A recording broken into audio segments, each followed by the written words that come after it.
For Tasmanian-based company Bellamy, demand from Chinese consumers is critical to its success.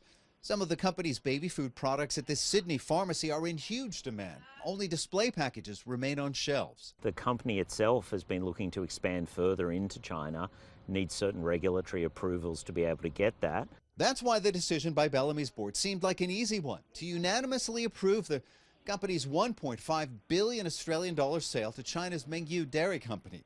The sale received approval from Australia's Foreign Investment Review Board and the country's treasurer, which University of New South Wales economics professor Richard Holden says also seemed like an easy decision. From an economic viewpoint, it's pretty clear that this isn't a strategic asset. This isn't, the 5G network. This isn't a major port or anything like that. And so I think just on the economics of it, it's pretty straightforward.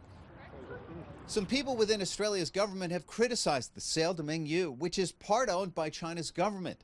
University of Sydney lecturer Stuart Jackson says that underscores the difficulty that Australia's government sometimes faces when considering the sale of Australian companies to Chinese businesses. It's becoming increasingly difficult, principally because this is done essentially in the public view.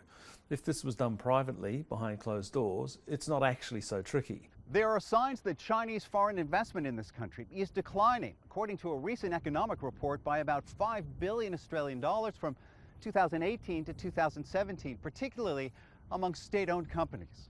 Some experts believe that decline is linked in part to Australia's government blocking a number of Chinese investments over the last few years, citing national interest concerns.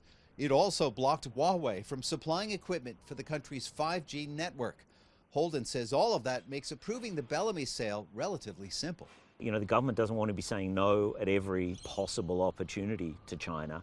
This is a relatively easy yes. This is a company that's worth about $1.5 billion. It's a company that has the fourth largest market share in the domestic market in Australia, so there are plenty of alternative products that people are already buying. Australia's approval comes with several conditions that include keeping the company's headquarters in Australia for at least 10 years. Bellamy's shareholders will vote on the deal next month. Greg Navarro, CGTN, Sydney.